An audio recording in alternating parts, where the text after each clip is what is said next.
Hi friends, this is Devansh and in this video I am going to tell you if your Windows Update 20S2 is failed to install, then how you can fix it.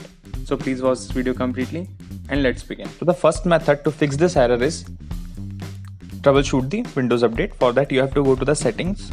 In the settings, go to Update and Security. Now you have to go to the troubleshoot. Click on troubleshoot button.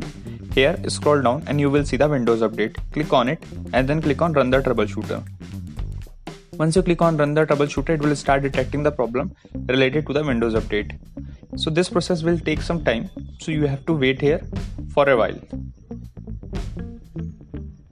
Now I am moving it forward to the final stage.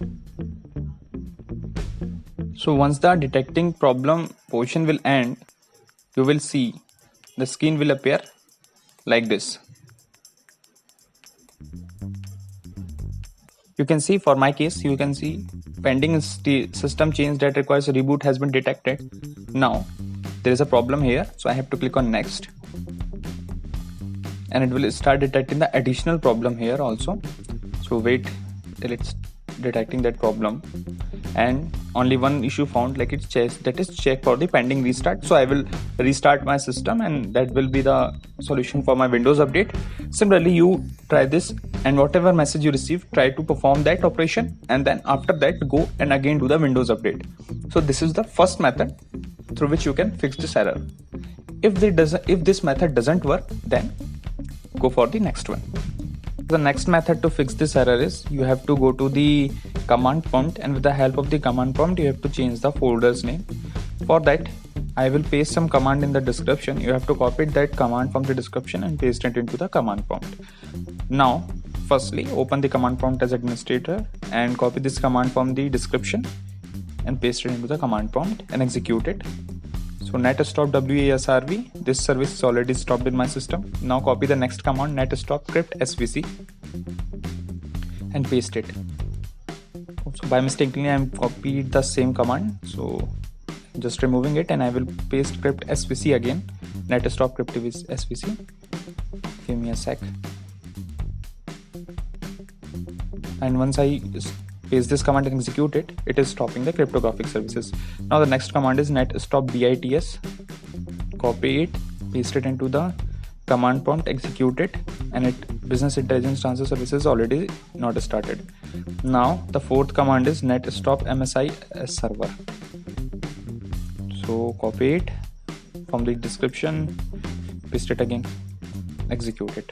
Once executed, it's already stopped all the services. Now after that, the use of these two commands is change the software distribution folder name to software distribution.old and change the catroot2 folder name to catroot2.old. So for my case, I've already changed these two names. You have to copy these two commands one by one in the same sequence and paste into the command prompt and execute it. Once you execute it, I will show you what will happen. You have to go to the C drive, and the C drive, these two folders name will be changed and new folder will get created. So you can see, go to the Windows. In the Windows, you have to scroll down and search for the software distribution.old and software distribution. So here you can see software distribution and software distribution.old. So a new folder get created. So this is what created by me. I changed it. And similarly, go to system32. You can see catroot2.old is get created. Make sure this cat C is small in your case. You can change it. I will paste that same command into the description, so you will not face this problem. Now after that, you have to just copy these four commands, netstart wasrv. So basically the services which we start earlier, we will getting started now. We are starting those services now. So copy these commands one by one, netstart crypt svc, paste into the command prompt, execute it. Again, copy the netstart bits, paste into the command prompt, execute it. And the last command is netstart msi server. Copy this command and paste it. Once you start, this will start all the services which you have stopped. After that, you have to type exit to exit from the command prompt. Once you exit from the command prompt, go and restart the system again, and then again go and try to do the Windows update and check you are getting the error or not. So this is the first method. So these are the methods which can help you to fix the error. If any of these method has helped you to fix the error, please like this video and subscribe to this channel. Thank you very much for watching this video.